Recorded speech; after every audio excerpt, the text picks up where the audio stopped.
ये टोंक रोड विधानसभा के पास ये शोरूम है 3 मंजिला। केसर जी का 30 करोड़ की प्रॉपर्टी है। ये देख लो पदमपुरा के लड़ाई की असली वजह। और ये कैसे हुआ? आज वो मौन आत्मा दलपत सिंह जी साहब पदमपुरा जो तत्कालीन सरपंच थे, वो उनके कार्यकाल में 73 में इस भूखंड का पट्टा पड़ा सुनीलाल के नाम से। और 73 में वो पट्टा पड़ा सुनीलाल और उनके काका बाबा के जो भाई थे दुधाराम जी, और उन दोनों के बीच में स्टाम्प के ऊपर 4 रुपए के स्टाम्प के ऊपर उस भूखंड का आधा बंटवारा हुआ अपनी सहमति से। आप सुनना मेरे भाइयों। और उसके बाद में वो दुधाराम और चुनीलाल जी, इन दोनों के पुत्र हेमराज पुत्र दुधाराम और हेमराज पुत्र चुनीलाल, पट्टा आज भी वर्तमान में चुनीलाल जी के नाम से है। तो चुनीलाल जी का जो पुत्र हेमराज, वो वहां निर्माण कार्य शुरू करवाता है उस पट्टे के ऊपर।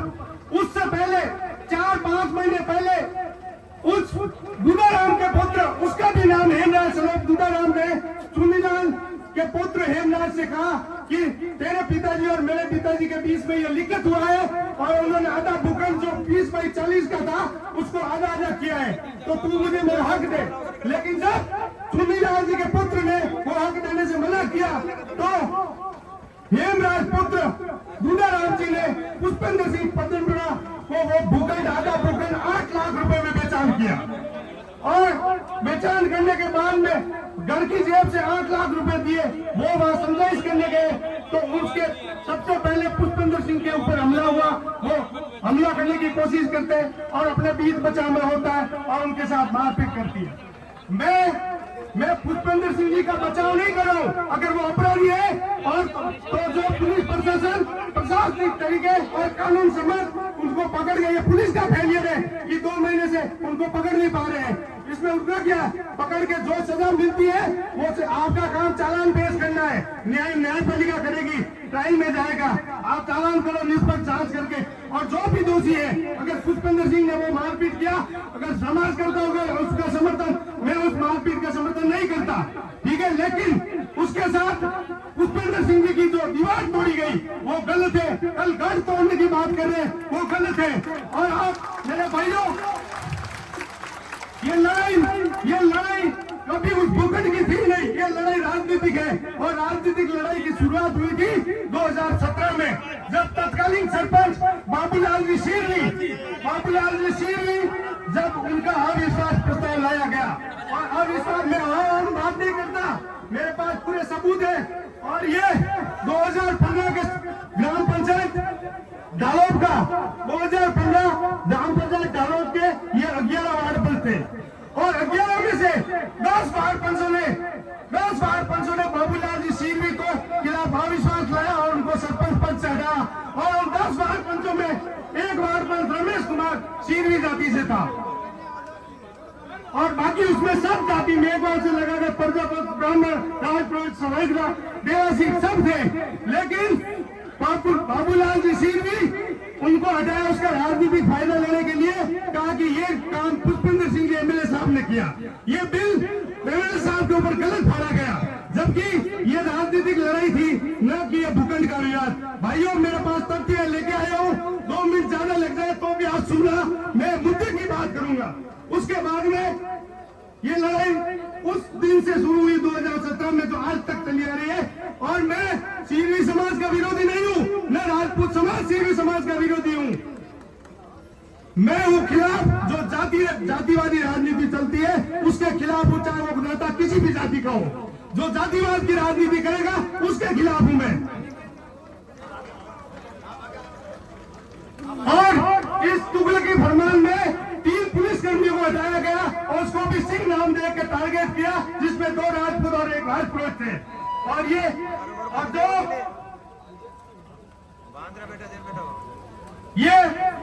पुष्पेंद्र सिंह जी की पुश्तैनी है।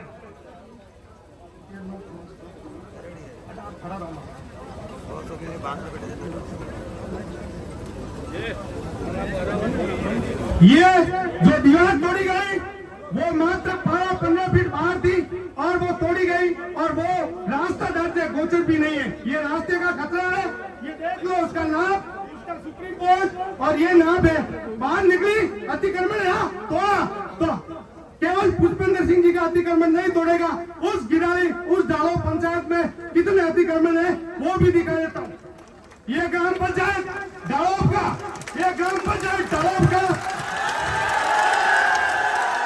ये ग्राम पंचायत डालोब का पंचायत का बोर्ड लगा हुआ है और वो पंचायत की भूमि और उसके ऊपर भिकाराम सिरवी ने अतिक्रमण किया। आज लाखों करोड़ों का प्लॉट रोड के ऊपर दबा के उसके ऊपर चीरें लगाई हुई है। ये नहीं चीरें, ये देखो आप। और मैं चाहता हूं भाई लोगों से एक मैं सबूत लेकर आया हूं, मैं हमारा काम नहीं करता। और बात करते ये जातिवादी नोटा हम गंदा भी नहीं कर सकते क्या? लेकिन देखो ये जातिवादी इनके सांसद और मानव जंक्शन एमएलए केशव राम जी, और इन्होंने जातिवाद का ऐसा जहर मिला कि ये हमें टारगेट कर रहे हैं। ये देखो ये 315 कचरा नंबर और 382 कचरा नंबर डुठारिया में ये पूरे मकान पूरे गांव 30% गांव यह बना हुआ है गोचर में है। गोचर में तोड़ना है, सबका तोड़ो और सर्वे करो।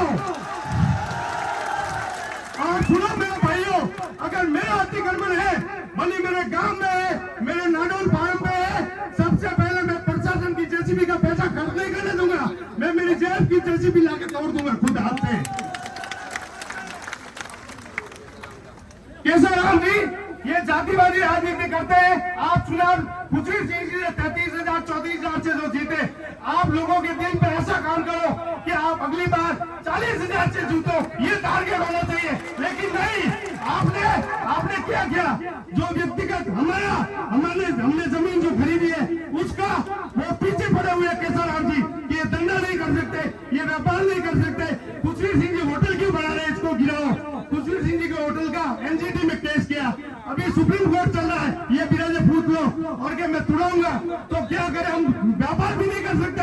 मेरा तो राजनीति से दूर दूर तक कोई लेना देना नहीं है, फिर भी पीछे पड़ा हुआ है कि ये गलत वो गलत। और तो क्या करें, हम राजपूत यहाँ से छोड़ के अफ्रीका चले जाए क्या, अपना देश छोड़ के? लेकिन ये टारगेट करते हैं और खुद को ये केशव राम जी जो अपने आप को ईमानदार कहते हैं, इन्होंने सीधी भाइयों को लूटा है।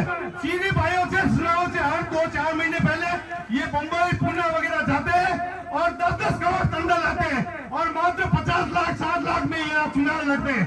और उस पैसों से बचाकर चीनी भाइयों का लूटा हुआ धन, उनसे चंदे के रूप में दिया हुआ धन को उन्होंने अथूक प्रॉपर्टी बना ली। एक उदाहरण देता हूँ, ये टोंक रोड विधानसभा के पास ये शोरूम है 3 मंजिला, केशव राम जी का 30 करोड़ की प्रॉपर्टी है, ये देख लो।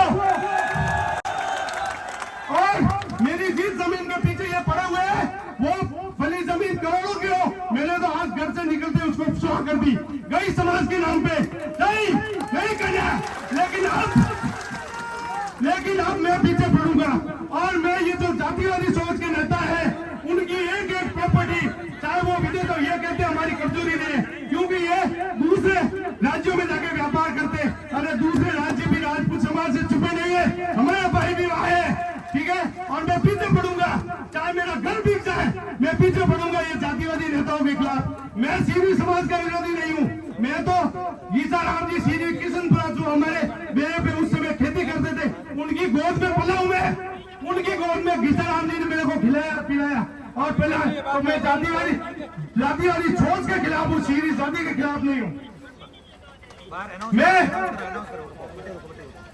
मेरी बात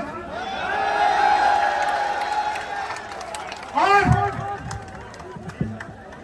अगर मैं आप मारवाड़ विधानसभा से अगला चुनाव भारतीय जनता पार्टी से मैं अपील करता हूं कि अगला टिकट कोई जो जातिवादी सोच नहीं हो, चाहे वो पूनाराम जी सिरवी हो, हेमंत जी गांधरा हो, चाहे सुनील जी सिरवी हो, उनको टिकट दो, हम स्वागत करेंगे, लेकिन जातिवादियों का नहीं करेंगे।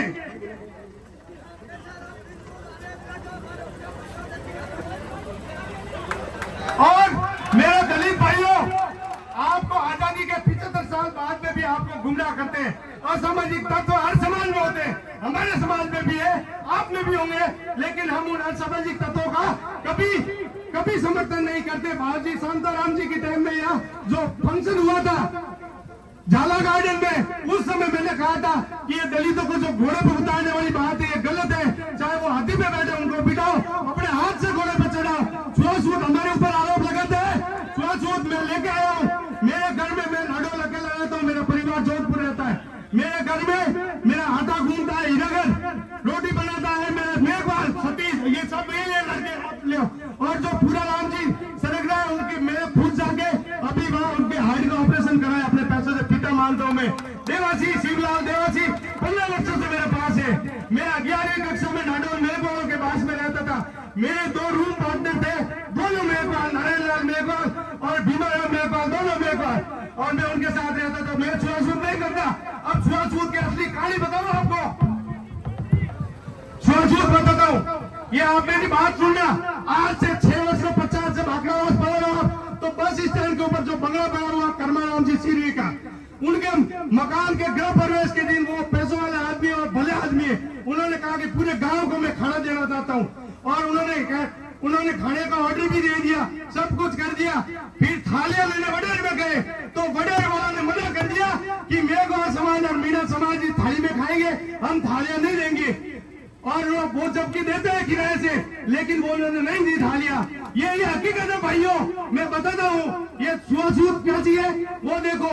उनकी शोभा राम जी की पत्नी हमारे गांव में 15 साल पहले की बात कहता हूँ।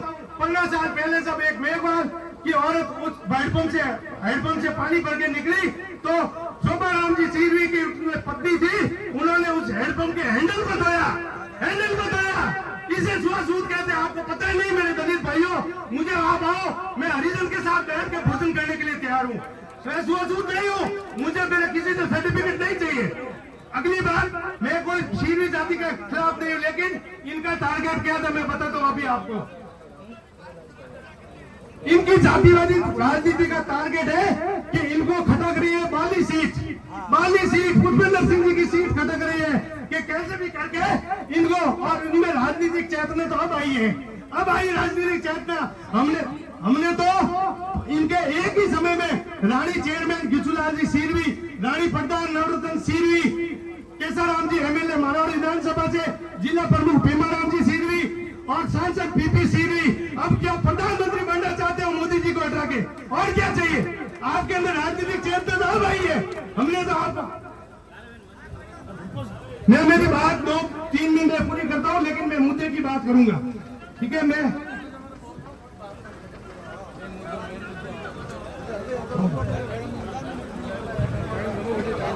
और ये जातिवादी सोच, एक मिनट पीछे आवाज नहीं जा रही है, उसके लिए स्पीकर लगाने के लिए साउंड का वाला आदमी आया हुआ है। आपसे हाथ जोड़ के निवेदन है कि उसको साउंड लगाने दें, उसको स्पीकर लगाने दें। वो स्पीकर लगाने के लिए आया हुआ है। नारायण साहब अपना भाषण आगे जारी रखेंगे।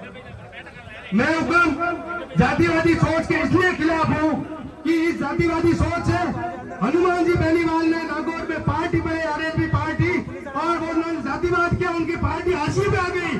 और जिनके 3 एमएलए, 1 एमपी थे, आज 1 भी एमएलए नहीं है, और वो संघर्ष कर रहे हैं। उनको अब समझ में आया कि ये जातिवादी राजनीति नहीं चल सकती। जेपी आंदोलन जो उस समय पवित्र यज्ञ से स्वर्गीय मुलायम सिंह यादव और लालू यादव जैसे जो नेता वहां से पैदा हुए, उन्होंने भी आगे जाके जातिवादी राजनीति की, और उनके पुत्र अखिलेश यादव को समझ में आया, और अब की बार अखिलेश यादव ने उस जातिवादी राजनीति से बाहर निकल के चुनाव लड़ा और उसमें सीटें जीते, विजय प्राप्त की उन्होंने। ये जातिवादी राजनीति नहीं चलती।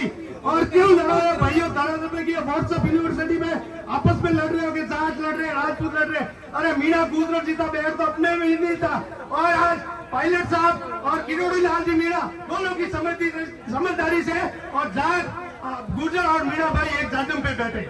हम क्यों लड़ रहे? नेताओं के चक्कर में लड़ रहे। धरातल पे कोई जाट राजपूत नहीं है, धरातल पे सब साथ में सिर्फ युवाओं को भ्रमित किया जा रहा है, क्योंकि हम एक ऐसी पीढ़ी में पैदा हुए जहाँ दूध और दही मिक्स हो गया। ये जो अमूलचूल परिवर्तन किया था, बाबर जब आक्रमण करने के लिए आया था, महाराणा संगा के सामने खानवा का युद्ध हुआ था, और तब तोपें चली थी। पहली बार तोप खाना आया था भारत में, और जब तोपे के गोले बरस रहे थे तो महाराणा संघ की सेना से उनको लगा कि जैसे कि सैनिकों ने कहा कि अल्लाह गोले बरसा रहा, वो अल्लाह गोले नहीं बरसा रहा था, वो तोपे तीर नहीं देखी। हम इस गलत पीढ़ी में पैदा हुए कि मैंने देखा कि डाकिया पत्र लेके आता था, कोई टेलीफोन, कोई वायरलेस फोन, कोई पीसीओ वगैरह कुछ नहीं था, और आज 5G हो गया। और इस चक्कर में हम ये दूध और दही मिक्स हो गया। एक तो इस पीढ़ी के व्यक्ति जहाँ पत्र व्यवहार होता था, और एक इस पीढ़ी के जहाँ 5G नेटवर्क चल रहा है, ये दूध और दही मिक्स हो गया। और उन्हें आज मैं मेरी बात को विराम देता हूँ, मुद्दे की बात कहता हूँ। पाली लोकसभा क्षेत्र में इनका जनाधार मात्र 6 विधानसभा में है। मैं मेरी बात कहता हूँ, ये मेरी निजी सोच है, समाज की सोच नहीं हो सकती। मैं मेरी सोच कहता हूँ, सिर्फ 6 विधानसभा में इनका जनाधार है, और भोपालगढ़ और ओसिया में तो इनका जनाधार नहीं है, फिर भी इनके सांसद है। और एक देवासी समाज है जिसका जनाधार राजस्थान के कोने कोने में है, और एक भी देवासी भाई संसद में नहीं पहुंचा। और मैं आज इस मंच से, पवित्र मंच से, इन जातिवादी नेताओं के खिलाफ मैं ये मोर्चा खोलता हूँ कि मैं जब तक हमारा कोई भी देवासी भाई पाली लोकसभा क्षेत्र से अगर संसद में नहीं पहुंचेगा, तब तक मैं मेरी जन्मभूमि हैदराबाद में कदम नहीं रखूंगा। ये मेरी सौगंध है, मेरा प्राण है। आज आप शांत किया है, हमें बर्बाद करके रख दिया है, ये पीड़ा है हमारी। मैं गलत बोल रहा हूँ क्या मेरे भाइयों? मेरी जहर प्रेस सुरक्षा मेरे भाई देते हैं, मैं जातिवादी नेताओं के खिलाफ हूँ। ये लोगों का क्या टारगेट है? और मैं देवासी भाइयों को उनको चढ़ा, ये मेरा फोटो देखो साहब, ये मेरा फोटो है, पार्टी हाथ में लिए नरेगा की। मैंने नरेगा से शुरुआत की थी, और नरेगा तक पहुंच जाऊंगा, तब तक नहीं छोड़ूंगा इन जातिवादी नेताओं को। बर्बाद किया जा रहा है, क्यों? बहुत बहुत धन्यवाद नारायण सिंह साहब। भावनाओं के जो वेग में, एक मिनट बात नहीं कर सकता। मैं एक बात कहता हूँ मेरे भाइयों, अंतिम बात, मैं मेरे सभी बड़े भाइयों से क्षमा चाहता हूँ अगर 2 मिनट टाइम ज्यादा लिया। अंतिम बात, आप स्टॉप बात लगा दो, 1 मिनट में समाप्त करता हूँ। राजपूत समाज में बिगड़ा कि कहीं न कहीं हम भी दोषी हैं। एक लोकेंद्र सिंह जी काल में जब विराज रहे थे, उस समय जो महिपाल सिंह जी मकराना और सुखदेव सिंह जी की जो ताकत थी, आपको पद्मावत आंदोलन याद होगा, सरकारें झुक जाया करती थी। लोकेंद्र सिंह जी काल जब MP बनाए, उनकी चिट गई, शिवराज सिंह जी मुख्यमंत्री थे, वो अपने चैम्बर से बाहर लेने आए, क्योंकि वो ताकत थी करनी सेना में। लेकिन आज बिखरा हो गया। आप सभी बड़े भाइयों को श्री राजपूत सभा जयपुर और जो क्षत्रिय युवक संघ या जो भी समाज के बड़े जो समाज सेवी है, नेता नहीं, उनको पहल करके इनको एक जादम पे बिठाओ। और महिपाल सिंह जी मकराना ने जो संघर्ष किया, वो कम संघर्ष नहीं है। मैं मानता हूँ